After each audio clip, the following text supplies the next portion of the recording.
वीर्यङ्करवावहै तेजस्विनावधीतमस्तु मा विद्विषावहै ॐ शान्ति शान्ति शान्तिः. It is a great honor and pleasure to be here with all of you. And during the morning and evening, those times are so packed with so much information. And so this is the time to greet each other more informally. And also, as Shambhavi said, if there are any questions, the questions can pertain to the text, or they can be any questions that you have in your own spiritual path or anything like that. That is also okay. So this is some time to just be together, different form of the togetherness.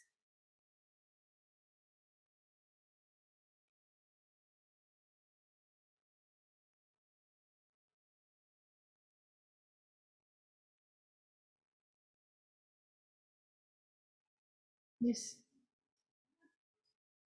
we will come with a mic. Wait.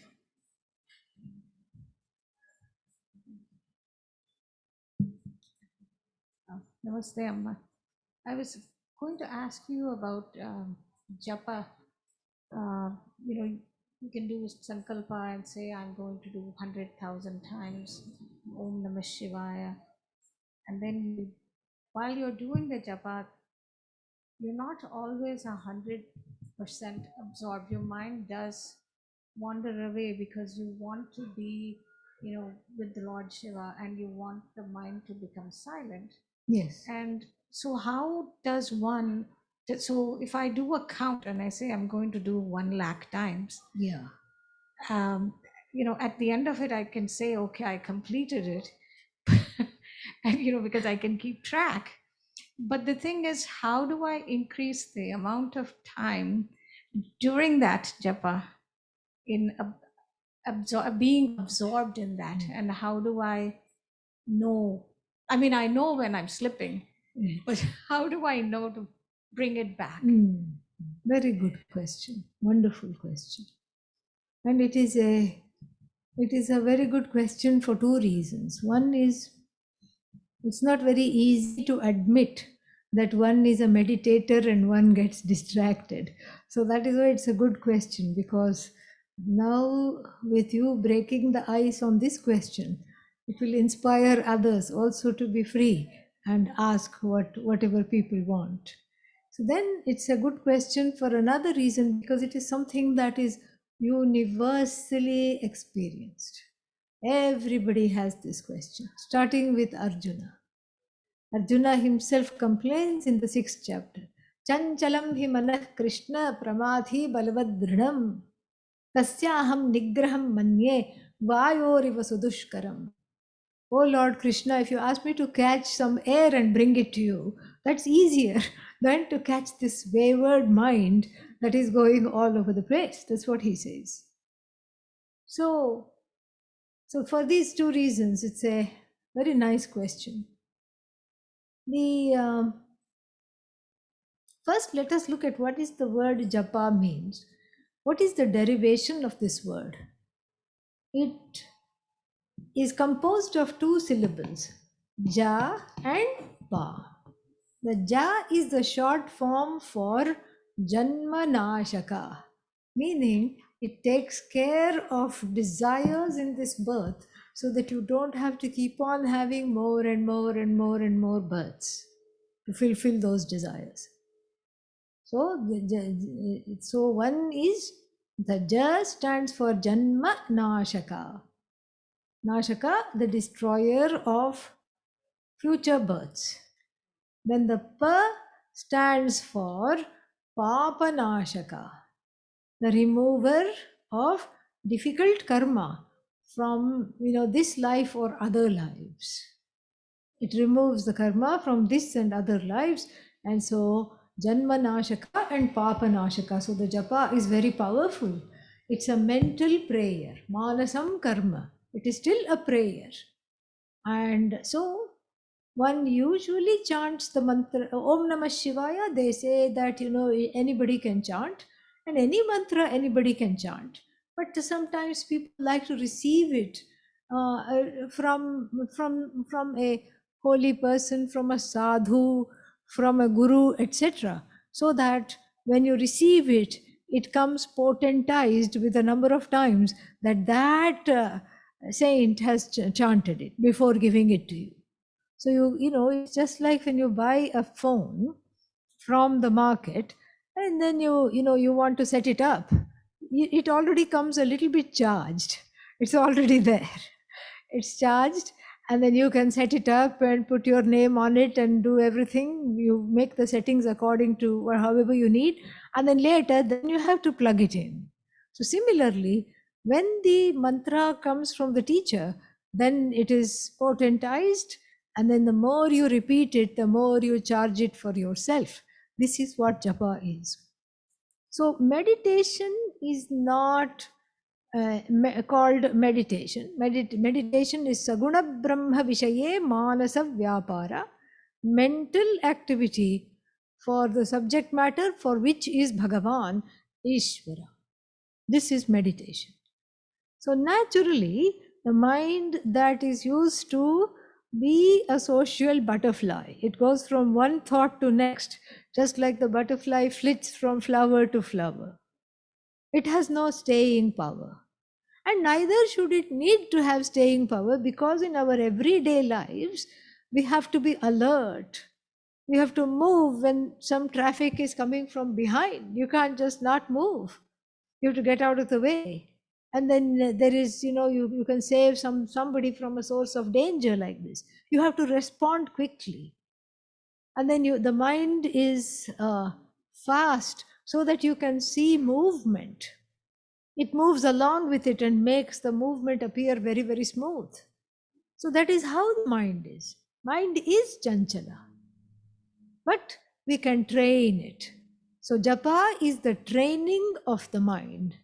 Like a puppy, the dog is, the puppy is put into obedience school, and the mind is put on the diet of meditation.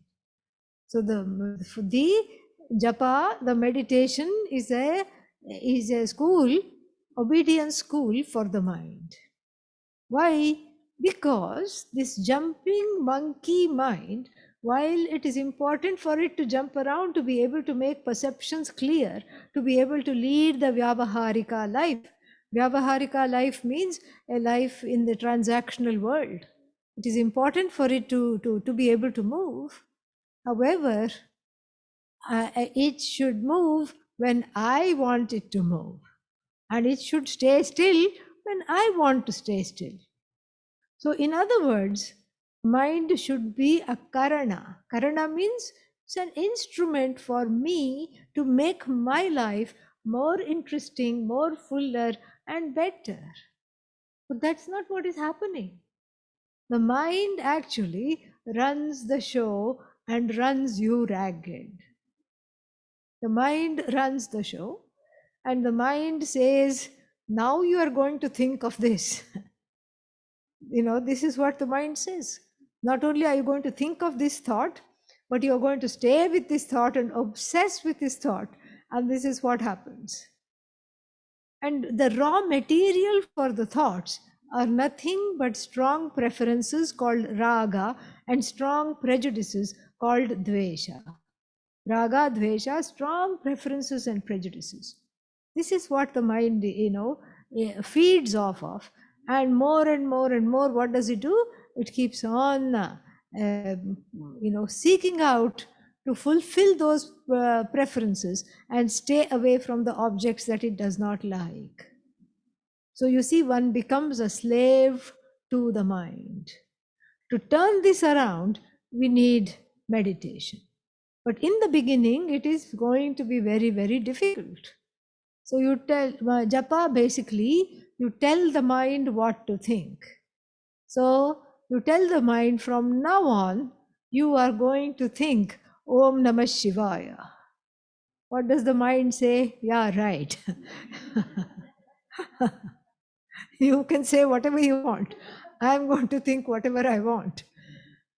And but you force it by also making the body sit still and all these things, and having a cushion to for the meditation. And in America, you can't just sit and meditate. You have to first buy a meditation cushion, and then you need a bell, okay, with a little wooden ding ding. And then there is a cushion for that also.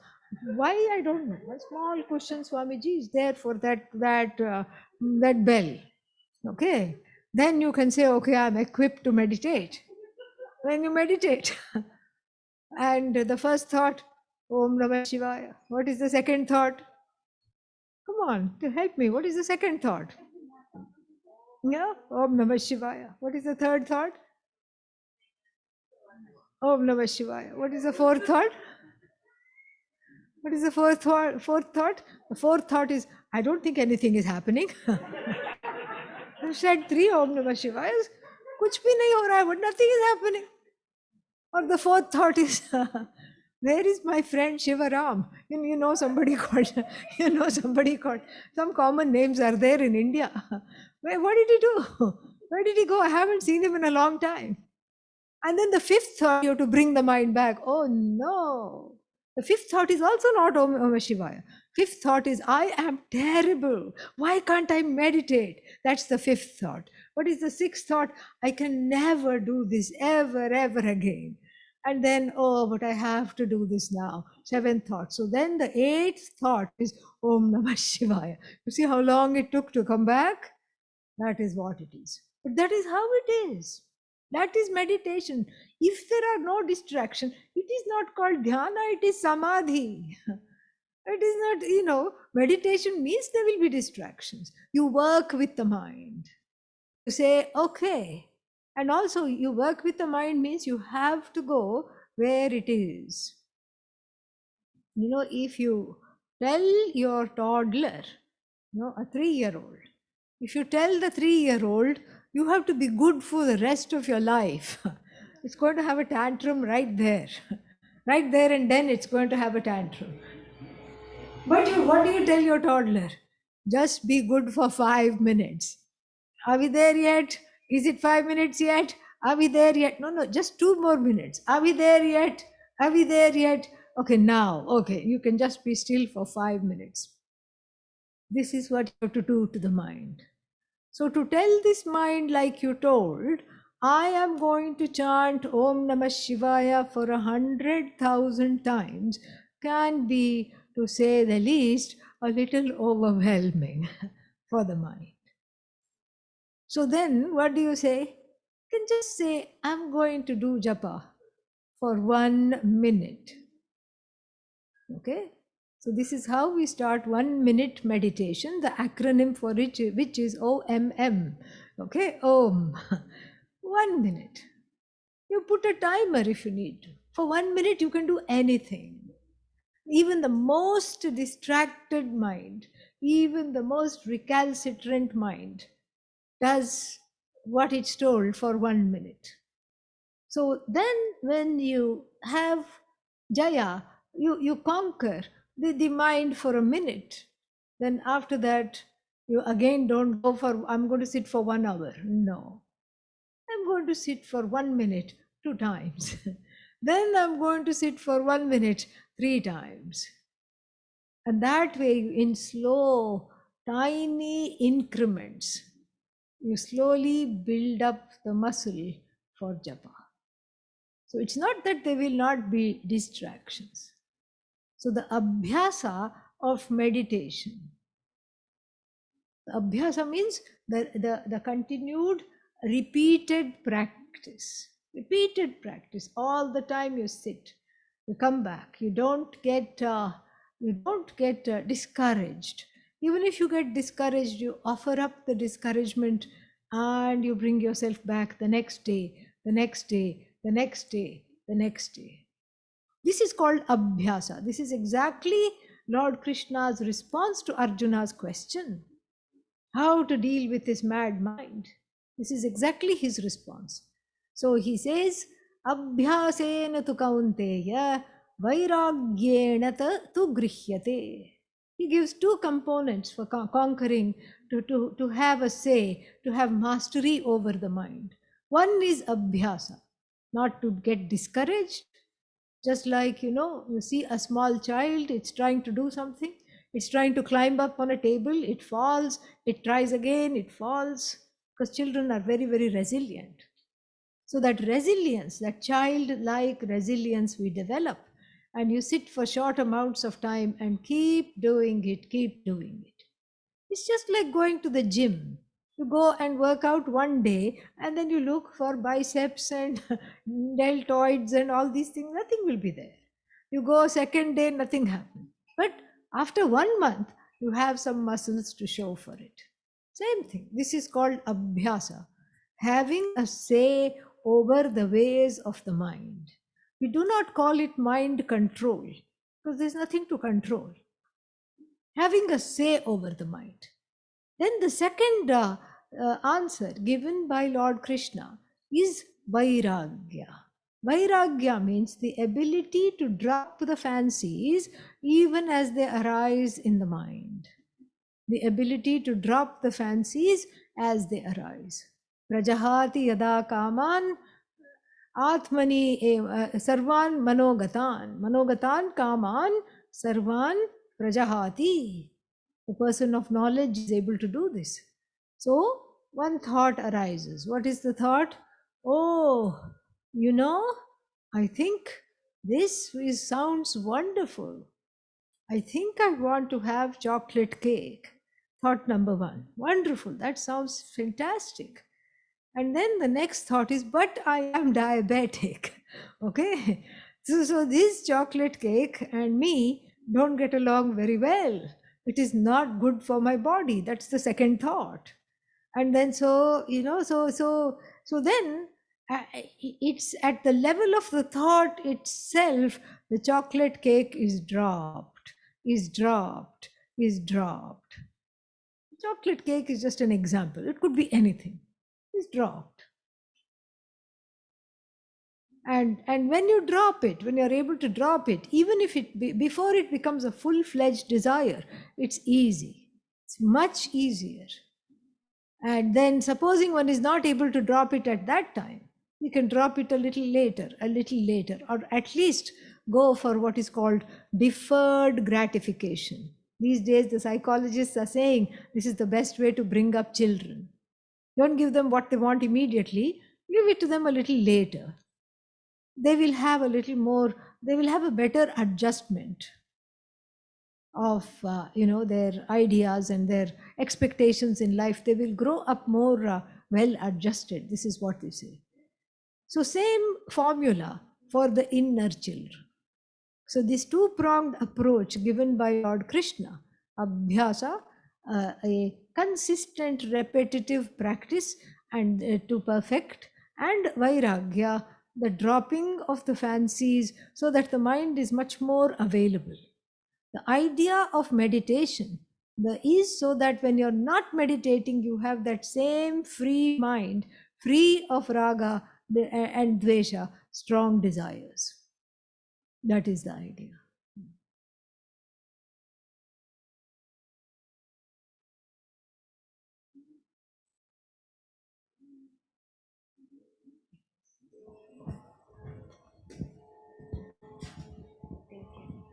Thank you so much for your teachings. I really liked I like your definition of Dharma as a matrix of Norms. matrix Yes. of norms. Um, and also I appreciate your etymology and defining the terms. I really am enjoying that, so thank you. You've mentioned children a few times, and I'm wondering if you have any thoughts on how to introduce, or when, if it's appropriate to introduce some of these ideas to children. Again, a very good question. This is a wonderful question because it is about the future, and they are our future. And the Hindu tradition is, is is not an organized religion. It's a tradition. It is where you pick up the tenets of the tradition by watching your elders, by osmosis. Like that in the Jewish tradition also. You learn from your parents, you learn from your grandparents, you see what they are doing and you pick it up. And so, for these reasons, it is good to dwell on this topic a bit. Because if you were in India, then half the job is done by the society and the other people in the society itself. There is some festival, the child goes to the neighbor's house and learns what to do there, and then sometimes even refuses to come home, sleeps over there and comes the next day. This is how it is. There is a very strong kinship network, especially in small towns and rural areas even now. And then the children are integrated into what we do naturally.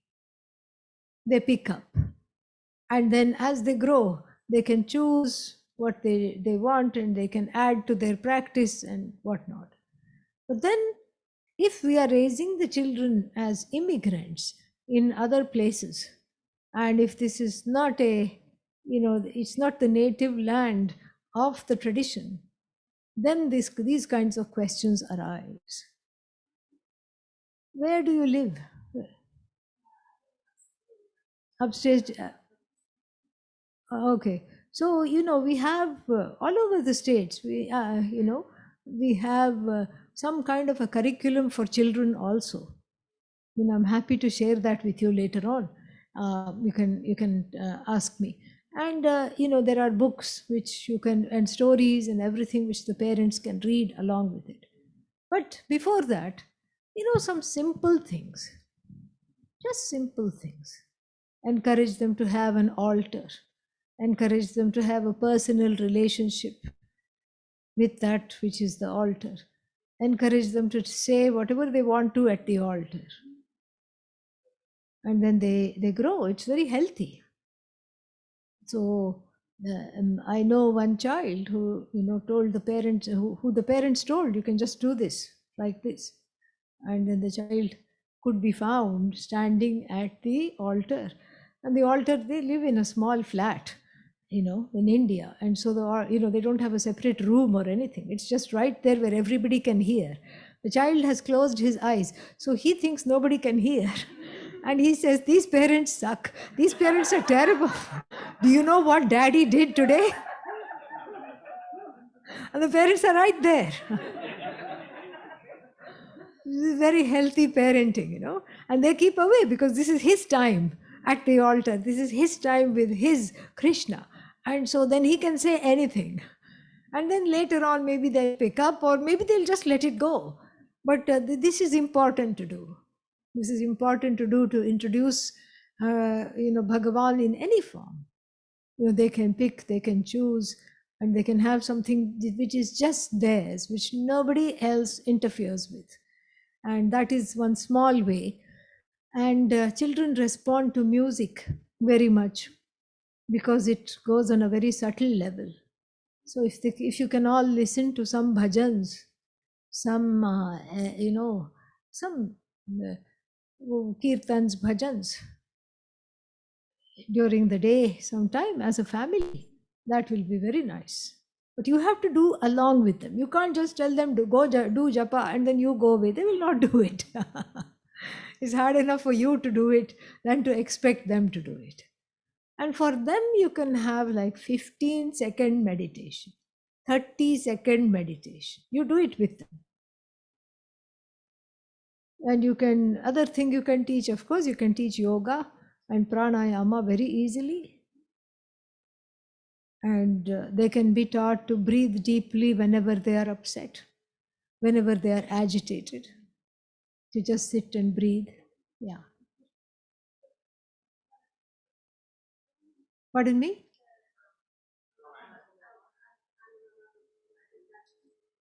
That you'll have to see. I don't know the age of your child and all, not for very small children, but maybe after 8 years old, 8, 9 years old, that would be okay, because at that time it is taught. In ancient India, the thread ceremony was done at 8 or 9 years old, and at that time the pranayama would be introduced. So I think that would be, but the Swamijis here would be a better resource for that specific question. I would refer it to them because I do not know the specific, um, effects of the practice anatomically, physiologically. Whoever I have taught to has been, 8 and 8 plus. So we can do that. But even if it's not alternate nostril anuloma, viloma, you can just ask them to sit and breathe deeply. And that would be, such things like that, to learn to manage their emotions, self-soothe themselves, comfort themselves. Not that you're not there, but it's important for them to regulate, to come to a place of regulation enough to be able to speak about the emotions without being in that reactive space all the time. That is what this tradition is such a blessing, because it helps us with those tools.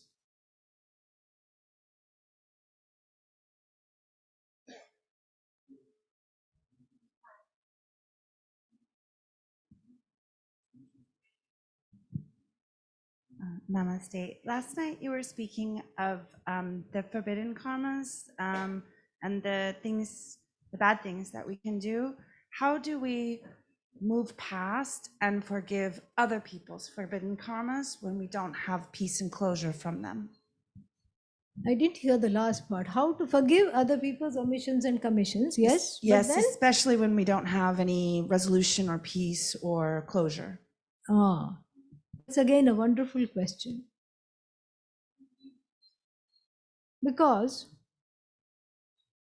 closure is a very big privilege. And sometimes, even after the closure is had, it doesn't make a difference, you see. It's not, it hasn't closed enough. Because when is closure enough, really? And so that is very elusive, the concept of closure, because it will never be right, because there is a breakage in communication. There are hurts, there are pains, there are sorrows, and that person who caused all of those, or who's seen as the cause of all of those, is not around. Same thing happens when someone with whom one has a contentious relationship passes away, like an elderly parent or something like that. There is a lot of pain, there is a lot of regret, because you see, there is a vacuum. You are still there as daughter, as son, as friend, whatever, but the other person is not there to on the other side of the role. There is anger, there is resentment, there is great deal of pain. So in that sense, the ball is in our court, because they are not there. No matter how unfair that might be, it has to be dealt with, because they have gone, they have left. Either they have left your life or they have left this world. In either case, they are unavailable to hash it out. When the mind has regret, the mind has pain, the mind has sorrow. And so therefore, we look deeply at the roots of this sorrow. The roots of this sorrow are not elsewhere. The roots of this sorrow are within the heart. So, did they not cause pain? If that is the question, the answer is yes and no. They said something hurtful. They behaved perhaps in manner that was not okay in terms of the common standards of politeness and interpersonal relationships, etc. Yes, but then why is it affecting one so much. That is what we have to, that is where we have to go. It is affecting one so much because there is a hook upon which the words hang. There is a coat hanger upon which this cloak of pain, sorrow, fear, and depression is hung, is pressed and hung. That hook is nobody's problem except my own. It is for me to heal that hook, to allow that hook to not be keeping on being a convenient place to hang everybody's omissions and commissions. I have to love up that hook. What does that hook translate to in terms of words? Nobody loves me. Nobody cares. I am not enough. I am an idiot. Everybody takes advantage of me. I am not rich enough, good looking enough, famous enough. Somebody else is better than me. Somebody else is being treated nicer than me. These are the hooks. This is the raw material of the hook. That has to be loved up. That has to be, you have to sit with that, to sit with the feelings and work with the feelings. What does it mean to work with the feelings? Work with the feelings means I learn to process this hurt without targeting others or without targeting myself. I don't explode, neither do I implode. So this is, this is very, very important. And so there are so many ways to work with it. You can write out the pain in the form of a letter to the person, which you will never send, but you can write it out. You can write it out every day. Don't send it, even if they are still in this world. And don't make it in the form of email, because immediately you will press the send button.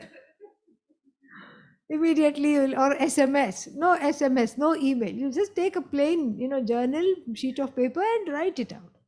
Write out the pain. Write out the unjustness, how unjust they were, how terrible they have been, and what a bad person this person was, how bad they were to you. Write it all out. Call them names. Do whatever you want. It's a safe release because you're not targeting them and you're not targeting yourself. Then yoga is very, very good. Yoga teaches self-love. And even though the word yoga comes from yuj, which means to unite, and that union of oneself with the whole starts with uniting various body parts, which normally don't connect. This brings about self-love because there are so many invisible, 72,000 invisible meridians, subtle meridians that run through the body. And when they are not talking to one another, when those nadis are firing off wrongly, then there is a lot of emotional discord, difficulty. And so these asanas are thousands of years old, and they bring things into alignment without even needing to talk about it. There are certain ways. It's just, wonderful. And even if, you don't know anything about meridians, nadis, etc., the fact that you could catch your toes is a big accomplishment. It gives self-love. So yoga is very, very important. Yoga, pranayama, therapy. And in these ways we grow.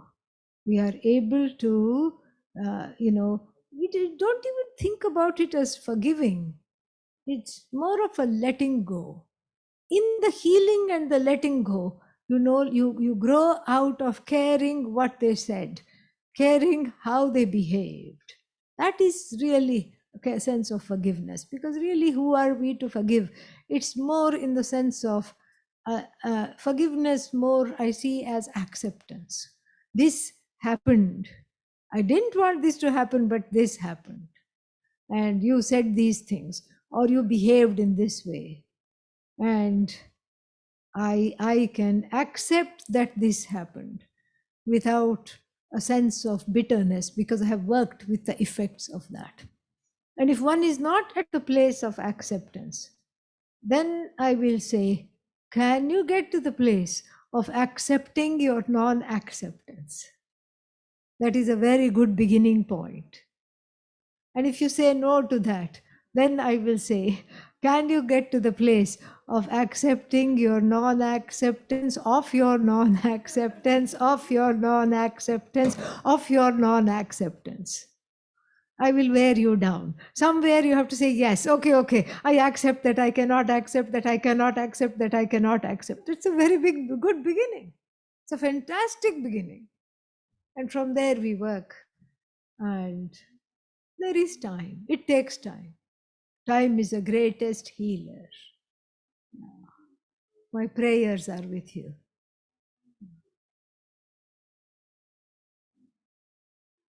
We have a question online Yes? from Arpan G. Arpan, yes. So if Arpan want to unmute, it's possible also to ask the question. Otherwise, I can read it. I'm sorry, I'm driving and I'm listening. So if you could ask the question, thank you.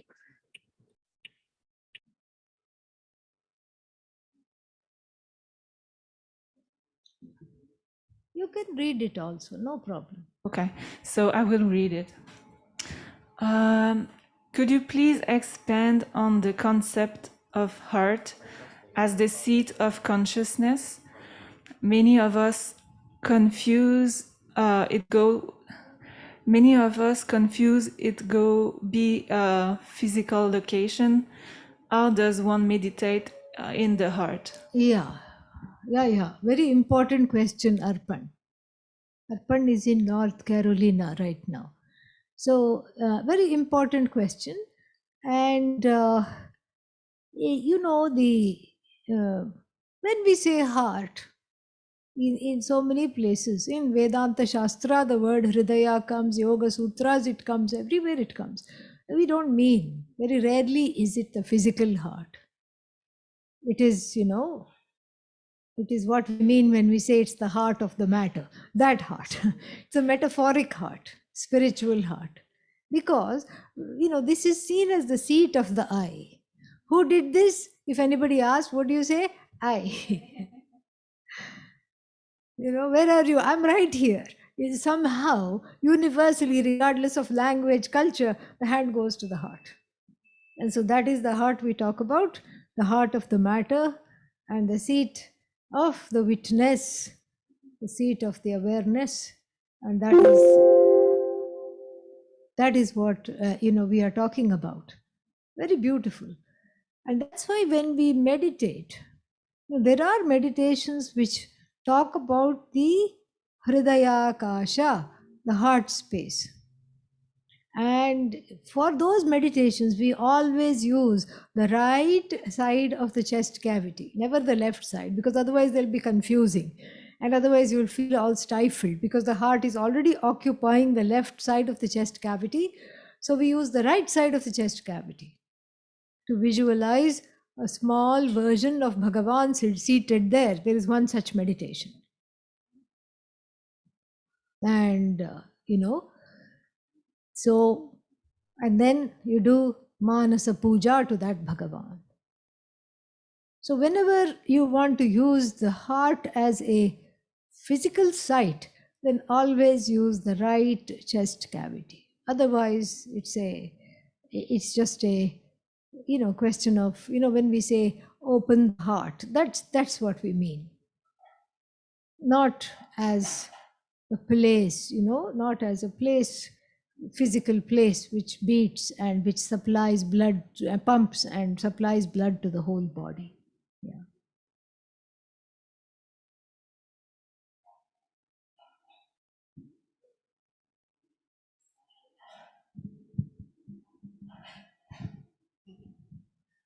Last night had me thinking, a talk about future lives. My daughter's 55, and when she was 2.5, she told me she had been my father, who died 4 years previous. And I was in shock. So that started my spiritual journey. We're very close today. But it had me thinking. I've spent so much time healing my past, trying to think of being here now, that you prompted me thinking about future lives. I'd never thought of that. So my question, which I thought about since last night, is from this moment now to my death, what would be the best way for me to hold the experience for myself of what I want for my future self? I never thought of it before, so it was wonderful.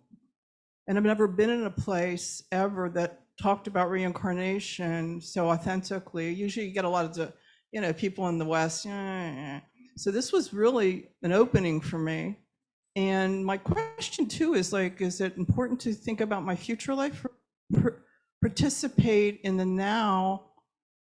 I thought you were going to answer, it's all God-centered. That's how I thought you would answer. I don't know what you'll answer, but I was thinking that would be, if I had to give an answer, it would be that.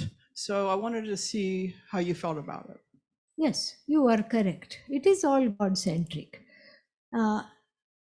And I will also, to that, I will also add this. What is the future? There is really no future. What future? Other than now. Right now, if we say, for example, that in 10 years I want to do this, in 25 years I want to be like this, if we make plans, when are we making plans? Now. Similarly, there is no past, because if I'm regretting the past, oh, I shouldn't have done this 15 years ago, when am I regretting it? Now. So it's a series of nows. Life is a series of nows. And so now, if you are contented, now, if you are happy, now, if you are free of anger, resentment, that itself is the future. So if we rewrite the now, the future is automatically taken care of. That is what it is. The key is now. And the key is what to do now. Because even this is how the investments also work out. You don't invest in the future. You invest now. And then 20 years later, you use your best judgment, and 20 years later, 25 years later, it may yield a dividend. That is how it is. So same thing here. Right now, you are in this wonderful place. And I don't mean just the physical place. In your own life, you are internally also, you seem to be in a very wonderful place. Make the most of it. And may you dedicate your life for this teaching. And may you continue to grow. May you continue to blossom. May you continue to share what you know and inspire others in the process. That is my prayer for you.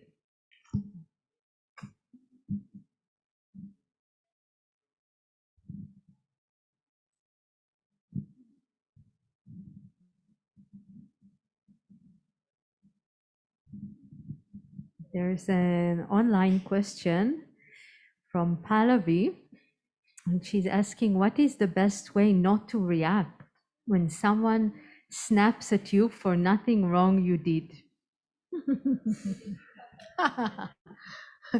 Pallavi, we've all been there. We are all with you. Okay, yeah. We are all with you. And yeah, this happens. Because the people who snap must have been turtles in their last life. That is the only way to think about it. Okay, yeah. You've heard of the expression, right? What is it called? Snapping turtle. Yeah. Perhaps they were a turtle in their last life, and the turtle Janma has, is turtle samskara is continuing. And when you think of it like that, immediately forgiveness floods the heart. Oh, poor things. They were not able to, let go of the turtle. They were not able to let go of the turtle. This thing. Swamiji, please come. Yeah.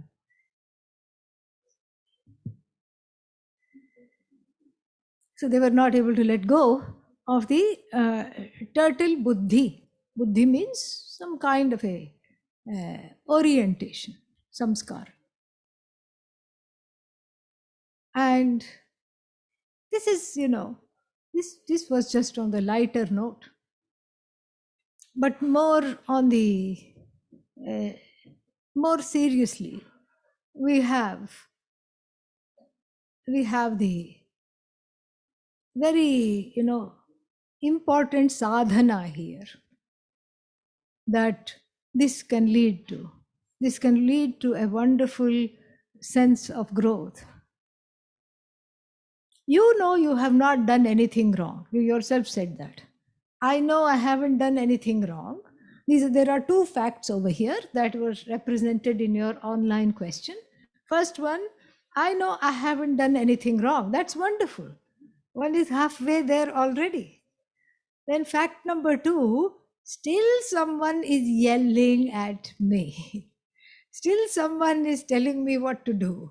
Still someone is telling me what snapping at me. So then, if it is a mind that is unschooled, then it becomes what is called a reactive mind. That is just a general. Unschooled in any kind of spirituality, we have what is called a reactive mind, a mind that snaps back.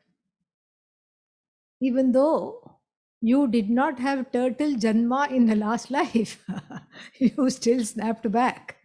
Okay. And so this is how the world generally works. You snapped at me, I'm going to snap at you twice for good measure. Okay. But studying yoga, studying meditation, studying Vedanta, one knows, okay, this is not the ideal way. This is not the best way to respond. And innately, one wants the best for the best of oneself to come out. And so therefore, there are what we call, we can grow into what we call a two-step response rather than a reaction. A reaction is snapping back, whereas a response is first, sitting with it and saying, okay, this was said, this was, done, and I didn't do anything to invite this. In fact, I didn't do anything, as Pallavi said, I didn't do anything wrong. I was not in the wrong. And so what to do now? So the first step is to not react, to be able to sit. And sometimes, people say you can count from 10 to 1. Sometimes that's not enough. You need to count from 100 back to 1 because the situation is so volatile. And so you sit with it. And then the second thing to know is that just like it touched a core in you and made you feel afraid, made you have pain or hurt, there is that same core in the other person. You may not know their issues, you may not know their background, but you do know that they have a background. That is what is the healthy way of going with it. They also, like you, they also have a background. And so perhaps from that background this has come. When you acknowledge this, you're acknowledging your own background, you're acknowledging their own background, and you have transcended the situation to bring into it Ishvara. You have brought in Bhagavan, you have brought in the presence of that which presides over the psychological order, which is manifest as the psychological order. And so then it becomes easy. Then later on, when you are calm, when they are calm, you can ask what happened over there. Can we talk about this? That is where to do that. So that is if this is a one-time situation. If this is a recurrent situation, then we have to see that it is a pattern of some kind of abuse. And if you are able to safely, you get out of this situation. Either cognitively, mentally, you distance yourself, or if need be, physically also, you can distance yourself.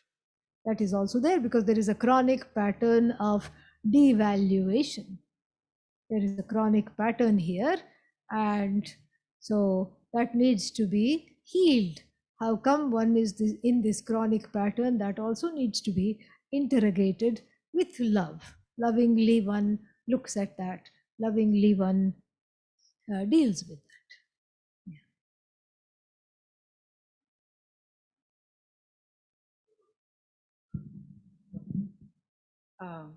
Thank you for being here.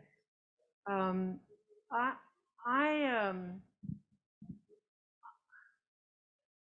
I think this is something I need to put to rest because I'm always thinking about uh, male sensibilities versus female sensibilities.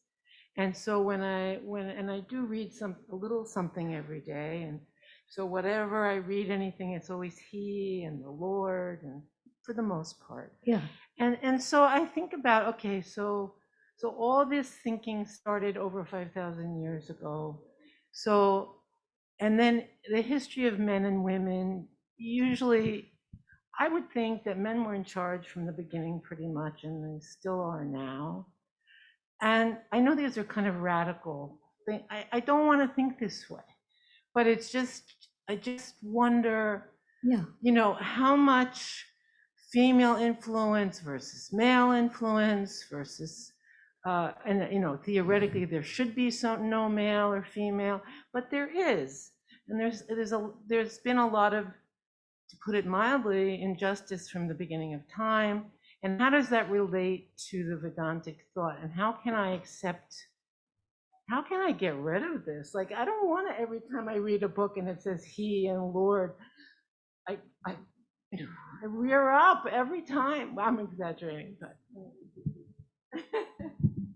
Wonderful question. Very, very important question.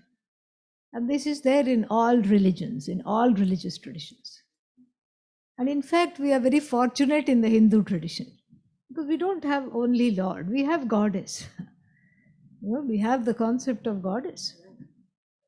In fact, I was with my teacher at a World Summit in Geneva about 25 years back, 20 years back. And so there, there was a big religious summit, all the big leaders came, and then we had to write a resolution. And this was the Global Peace Initiative of Women. And so in the resolution, my teacher put forth the proposition. We can say, God is father and mother.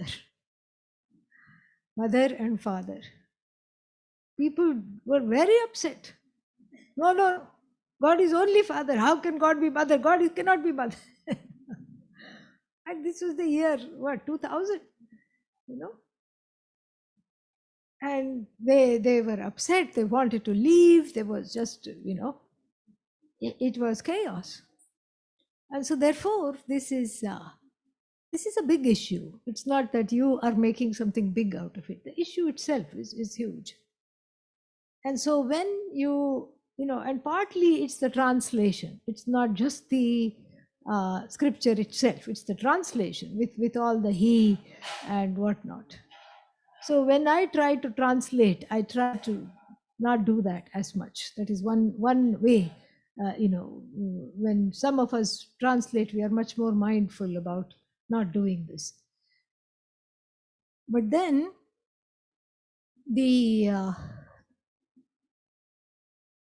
what Vedanta contributes to this is to see what you just said, is to get to the place of seeing that ultimately, the identity of the I is an ungendered I, a fluid, limitless, non-gendered I that pervades the whole universe.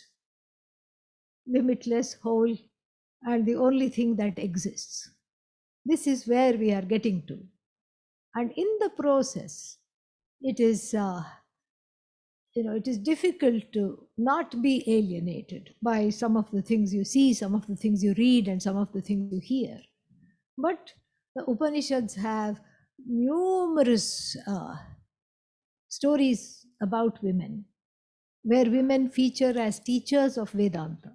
In fact, we just finished studying a portion of the Brihadaranyaka Upanishad where the woman is the teacher, and where women feature as students of Vedanta also, where women feature as the head of in the palace of the king to admit other, like Gargi is charged with a duty of admitting people into this royal assembly. So she's testing the people to see if they really know.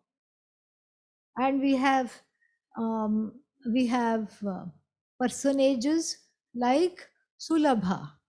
Sulabha was a sannyasi, and she features in the Mahabharata. She was a sannyasi, and she went, no, not in the Mahabharata, I think, where was it? Sulabha? And somewhere, in the Puranas perhaps. So she goes to the palace of a king who thinks very highly of himself as a Vedantin, and defeats him in debate. We have stories like that. And so we have to chart new territory by familiarizing ourselves with those stories, those narratives that will, that are very nurturing, not just for other women, but for men also. They are nurturing. And so this is how we understand. And then the more we read, the more we see, like the whole Sama Veda was kept by women. Women were the chanters. The whole Veda was the Veda of women. And then later, when the religion became more and more patriarchal, it got taken over by men. This is all documented in the ancient history of India. So we see that. And we can, and then if we look at certain tracts of the Brihadaranyaka Upanishad, there are statements like Athayadhiya Ichet, Duhita me Panditat Syat, Tilaudanam Pachayitva Ashniyatam. If any parents desire, oh, my daughter should be a great scholar, please eat during the course of the pregnancy. Please eat rice and sesame seeds cooked together. This is what it says. Very interesting. So we look for those kinds of, narratives to even the scale a little bit. That is how we can slowly grow and let go. And I agree with you. It is okay to let this go, because you have set sights, you have set higher sights, not to just be here. I mean, not that this is not an important question. It is a very important question, because if you are studying something, if you are following a path, you want to see yourself reflected. You want to see yourself represented. So those representations are there. We have to look for them. We have to follow them. But at the same time, when we are on this path of understanding the I as free of anything, including gender, then it is a good thing to allow this to heal this pain. Yeah, you're carrying the weight of humankind. Yes, you're carrying the history. Yes, and the history has not been kind. History is, painful. Yeah.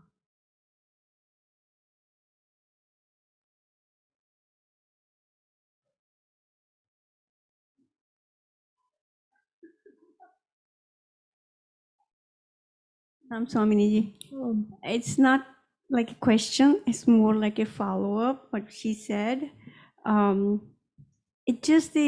There's a wonderful book called Rishikas of Rigveda, written by Swamini of Puja Swamiji, disciple. Also, in the Buddhist tradition, there were many, many bhikkhunis that Gautam Buddha himself initiated. But all of this is not brought out as much. So that's just as I'm learning and going deeper, I'm able to understand that it's just the way to relate and speak in the classes. The other thing is, I, being a Hindi speaking person, in the Bhagavad Gita, chapter 14th, I think, Triguna Vibhaga Yoga, Purusha and Prakriti. So that I had to work very hard to get rid of. Purusha in Hindi is man. Yeah, it's not man. No. Yeah. And it took me a while. And Prakriti is a she. And so it just, the language becomes a barrier sometimes to get past it and just see nothing but neuter. Nothing, the absolute has no gender. So that's what I wanted to say. Well put.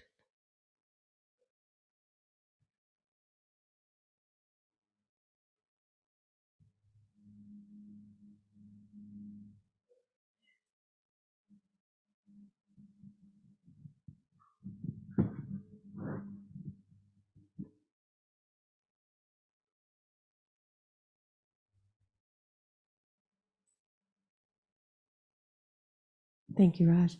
Thank you, Swamini. On that same score, what would be helpful for me, I think, if you didn't mind, is even knowing your journey of coming up with Swami Dayananda. And, you know, you see in this room, it's 2/3 female and 1/3 male, but maybe when you were coming up, maybe it was reversed. And how was that dealt with? How was it for you? And what do you see in the future coming now? You know, I'm an ordinary person with an ordinary story. What is extraordinary is the Guru, really. And Swami Dayananda ji, which some people here have met and know, was a very, you also have met, yes, wonderful. So, you know, as you know, very extraordinary, exalted Guru. And he was one of the first people who started to initiate women. And this was something which some of the other Swamis, even the Shankaracharyas, did not agree. And they would playfully tell him, but then they respected him for it. They would say, we don't do this, and we don't particularly like that you do it either, but here you go. This is what he would do. And one of the Shankaracharyas, Swamiji would narrate this story. Whenever he met him, he would say, okay, how many women are you going to initiate? And keep on initiating. So this was like a standing joke between them. So he was very much a visionary, and he lived his life according to the Shastra, and he made it so that it was just, there was no difference in the ashram, whether it was myself or a man or anything like that. It was just very, in his mind, there was really no difference. But yet, there are protocols that need to be followed, and the protocols were judiciously followed. Like I still remember, like we could sit wherever we wanted. And it was never this side men, that side women. It was not there in his ashrams ever. But if a traditional, teacher used to come to give a guest talk, immediately the gender segregation would happen, because that is what that teacher would expect. And he is a guest, and this is what he's used to. And we make him feel comfortable. We don't ruffle the feathers, because inside we know who we are, and inside we know what it is about. So this was his approach. He was very practical, pragmatic, and at the same time a great visionary. I have so many stories about him, and at some point I will share them with you if you desire. But just amazing stories. Thank you so much. And one time a lady said that, her husband had passed away, and who would do there was some terrible feud in the family. Nobody agreed to do the last rites. And so he said, I will teach you how to do the last rites. You do the last rites. Oh, people will freak out, she said. And he said, let them, because if they're not helping you, then you just have to do them. And he taught her how to do the last rites. And then generally women are not taught how to do the fire rituals. But he made it a point that I would learn how to do the fire rituals, because he would say, you are in the West, people will come to you. You need to learn this. You need to know how to do this. So like this, he went out of his way to make sure that he nourished not just me, nurtured not just me, but all the women who have come to him. And this was in Rishikesh ashram? Yeah, in Rishikesh there is an ashram. In Coimbatore there is an ashram. So, yeah, in all his ashrams, this is what is followed. Amazing. Yeah. Amazing gift. Yes. Thank you. Yes.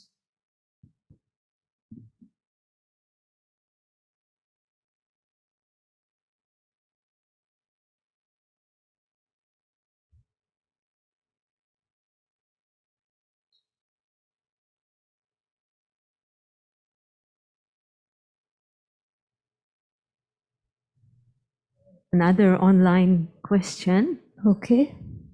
So, Swamiji, can you elaborate on the topic of how rituals done like Akal help the souls that transition and depart this realm? What was the name of the ritual? Akal, A-K-A-L. Okay, how do they help what? Help the souls that transition and depart this realm. You see, we have in the tradition, we have many rituals for the departed. We have a whole paksha, 15 days, called Pitru Paksha. Pitru Paksha means the festival or the fortnight of the ancestors. And in that, you give offerings to all the dear departed for 3 generations, because beyond that we don't even know the names. 3 generations. Annually it is done. And then this is just a general, libations that are poured and offerings that are made of rice balls with sesame seed. This is what is given. And specifically on the death anniversary of those 3 generations, before you do these offerings. Now you may think, who is going to eat these offerings? How is it going to help them? Those offerings are not offerings of just rice, but those offerings are offerings of your good karma, that a little bit of your good karma you give them, because you don't know where they are. You don't know if they are incarnated or not. You don't know if they are in a good place or not, in a slightly not good place. You don't know. So what makes you have a good reservation in one of the lokas? We don't say there is just one heaven. We have 7 kinds of wonderful lokas. Bhuhu, Bhuvaha, Suvaha, Mahaha, Tapaha, Janaha, Satyam. 7 up. Okay? New meaning for the word 7 up. And then 7 uncomfortable lokas. Atala, Vitala, Sutala, Rasatala, Dharatala, Mahatala, Patala. These are various uncomfortable lokas. So the ancestor in question can be in any one of them. You don't know. Nobody knows. And so therefore, if supposing they are in an uncomfortable situation, you give some of your good karma so that they can move a rung up. Okay? They can get an upgraded room perhaps, maybe with AC, and live a little happier for as long as they are there. That is the idea. Supposing they are already in a good place, you pray that it continues. You pray that they are, so you sacrifice a little bit of your good karma to make sure that wherever they are okay. So that karma is given in the form of what is called Tarpanam, a kind of an offering. What we do for Bhagavan is called Naivedya. what you do for the departed is called Tarpanam. So you offer Tarpanam and you wish them well. That is the idea. So your karma, wherever they are, the idea is it reaches them via the 5 elements, water, everything, air, water, whatever is used in the ritual. And then it reaches them and gives them a better place to be.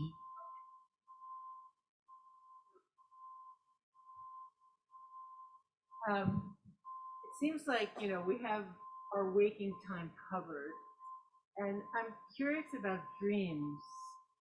Because sometimes I say to myself, you can do anything in a dream. You can fly, you can do anything you want. And so how can I best use my dreams, or how can I influence my dreams, or what do dreams mean, or I don't know. And then, and just as in a little bit, should I say it again? Oh, I'm sorry. Okay, so it seems, well, I'm not used to this. Okay, so it seems like, we have our waking time covered, and I'm curious about dreaming, not just sleeping, but the dreaming part. And sometimes I think, because I tend to have dreams, I don't have nightmares, but I have like anxieties in my dreams a lot. And I'm thinking, oh, why can't I just go into my dream and I could fly, I could have a great time, I could do anything. How do I influence my dreams? How do I best use my dreams? I don't know. And then as an aside, which is kind of neat, is my family, my mother, who are dead, they come to me in my dreams, not that often. They're just kind of visiting. And what do you make of that? I mean, okay. The question, if people did not hear online, is about dreams. What to make of them, how to work with them, what is their significance, etc., etc. Did I sum that up? Yeah. So, there is Carl Jung said that every dream is an unopened letter. It's trying to tell you something. Perhaps it is telling you something from the subconscious. It's a message from the subconscious.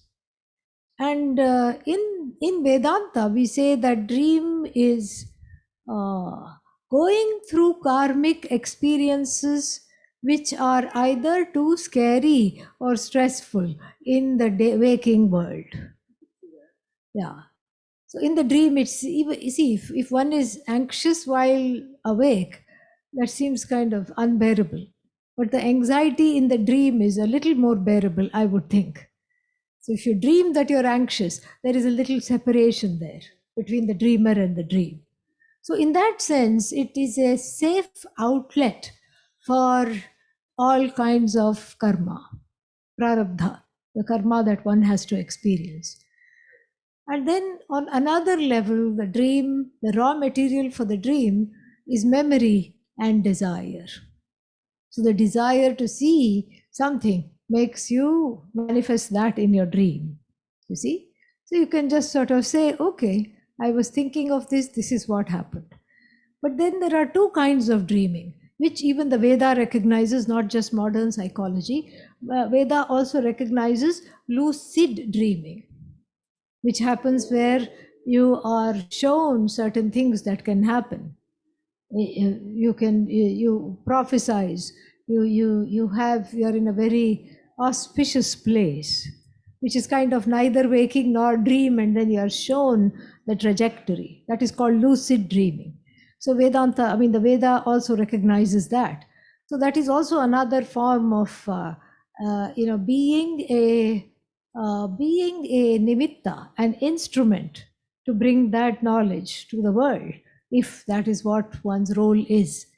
And we see this in indigenous people many times, in indigenous societies. People will have certain dreams, and out of those dreams are born prophecies, calendars, etc. It's very, very powerful. But in the dream, if you see somebody departed, they could be just come there to bless you, or it could just be that you are thinking about them and they are there. That is what it is. So it's nothing, it's if you want to work with dreams, the place to start is to write them down as soon as you remember them, before they go. And then don't do anything about it, just leave it be. After a while, when you go back, you will see that there are certain patterns when you read. When you write a few dreams and you read them, you can discern certain patterns, and that is one more way to get to know yourself. Does that make sense? It seems like it would be nice to go to sleep and say, this is what I want to dream. This is where I want to go. Yes, but here again, God-centric. Yeah, here again, you're not in charge of what you dream.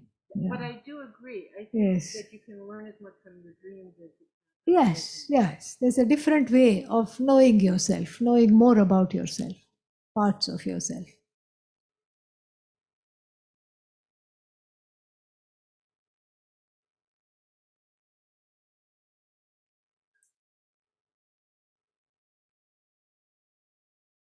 Anything else?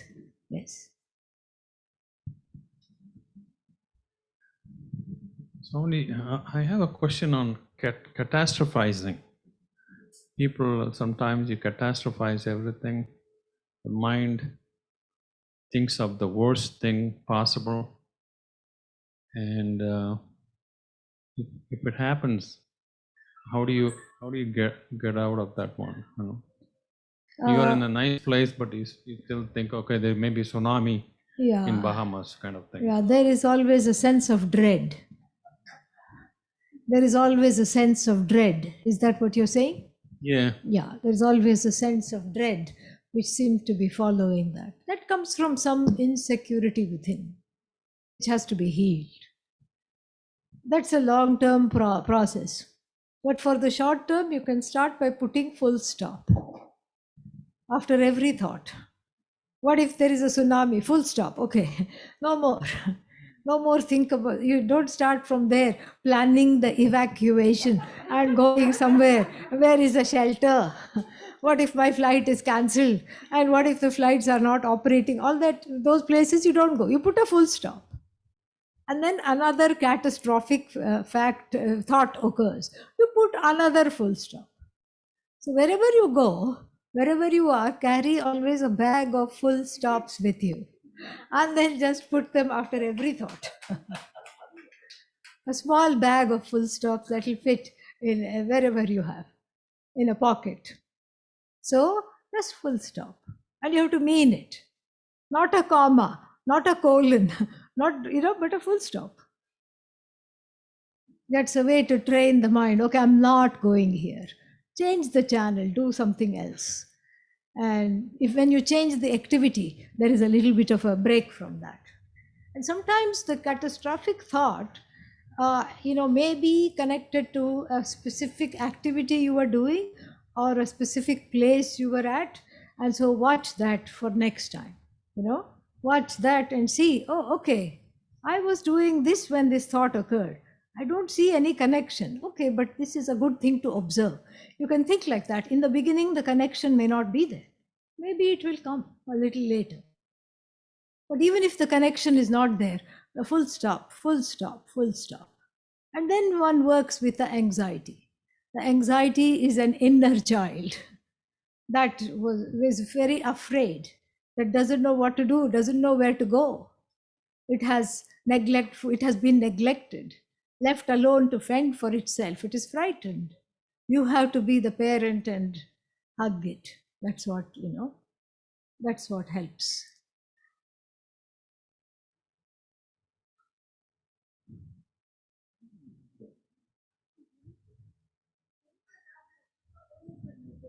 Full stop. Not only just put a full stop, but to actually examine that thought and say. Yeah, later on you can examine, but if sometimes you don't even know, the thought Right. runs away with you. You have to run after that. You see, it becomes a whole thing. So Right. first put a full stop. But outside people can't help you with that. They Why can, not? Absolutely. How can you help if someone is just having a panic attack Yeah. and their blood pressure is going high and Yeah, in that time you have to just do some whatever, medical measures to help calm down. Immediate medical measures. and sometimes you have to help them to, stabilize. All this analysis comes later. And we are here talking about, garden variety. Okay. Just regular things that people have. But if there is medical attention needed, anything, because sometimes things are out of our, realm. And so, if that is appropriate, that is what needs to be given. And then after they have calmed down, conversations can be had. But the full stop is very useful on an everyday basis.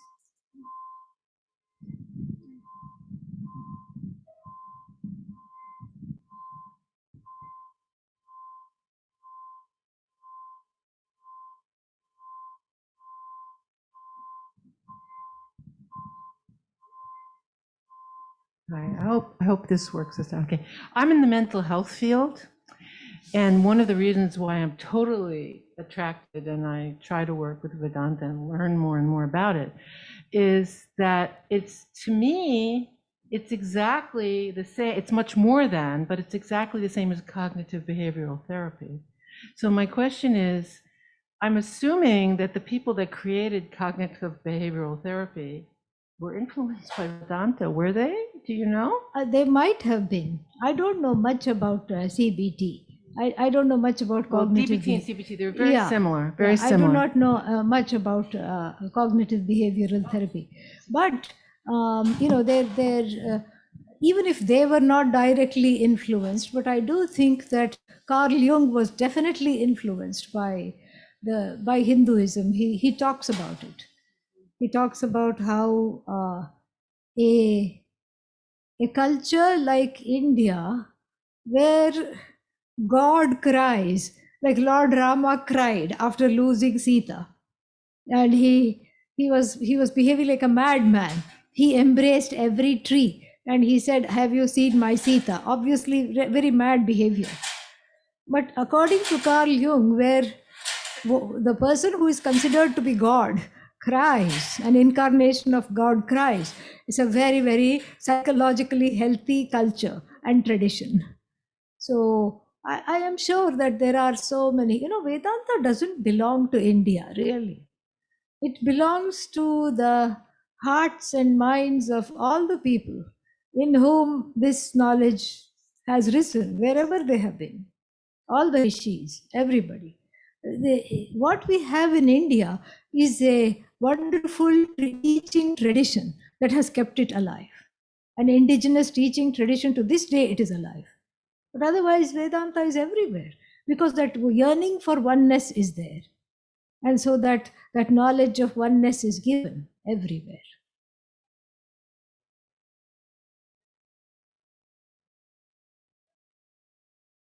Because Vedanta addresses human suffering. And so it is for humanity at large. It belongs to everybody. But I'm sure there were some crossovers, some influences, definitely. Because cognitive behavioral therapy, I mean, some of the basic tenets are be in the now. Yes. If you were, you change the way you think, stop. If you're thinking negatives, just stop it and go to the positive. Right.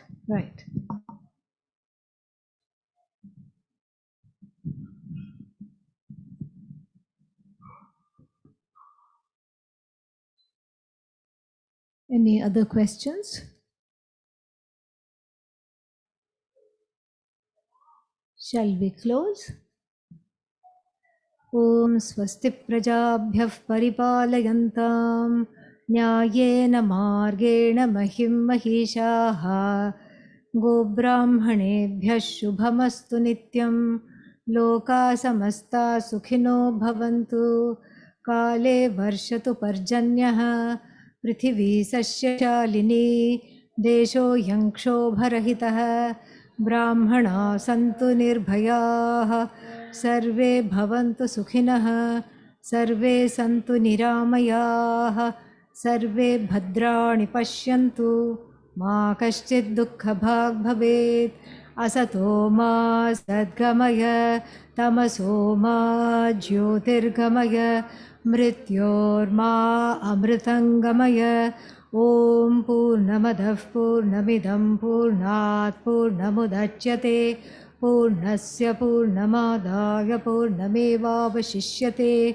Om Shanti Shanti Shanti. Harihi Om Shri Gurubhyo Namaha. Harihi Om. Thank you. Don't go because Surekha has brought some prasad. Shambhavi, what is the hygienic way of distributing this to everybody? We'll find the hygienic.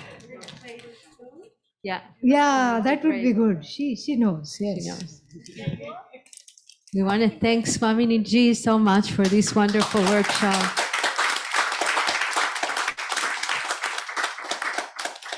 And we are looking forward for tonight. We'll have another talk and continuing for the next couple of days. So you're welcome to join also tomorrow at noon.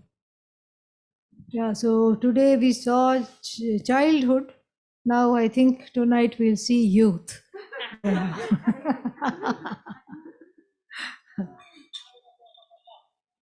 So she will bring a plate and I think we'll have it on the plate. This is for when she brings it. Organic sun-dried figs. They smell heavenly. Yeah, online prasad here. A day will come in a yuga called Dwapara Yuga, where this can just be transferred. Yeah, that is the promise. Not in Kali Yuga, but in the next Yuga that's going to come, you can just think it and then it will be there. Tele Prasad.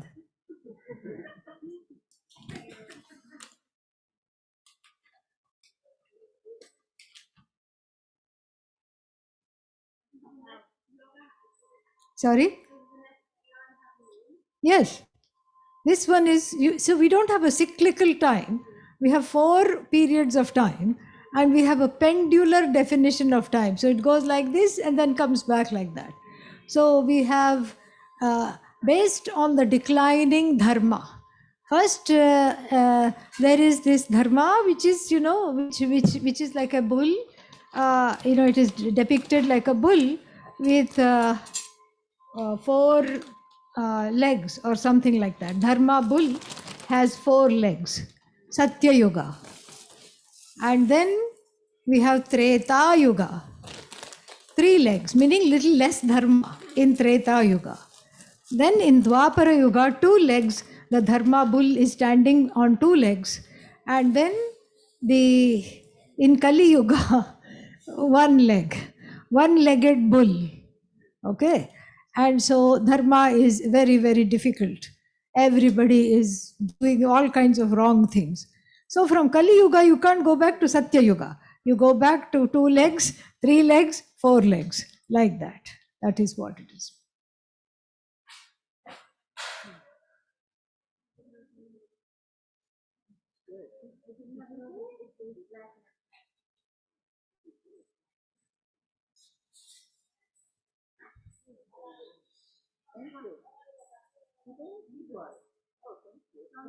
You mentioned Rama.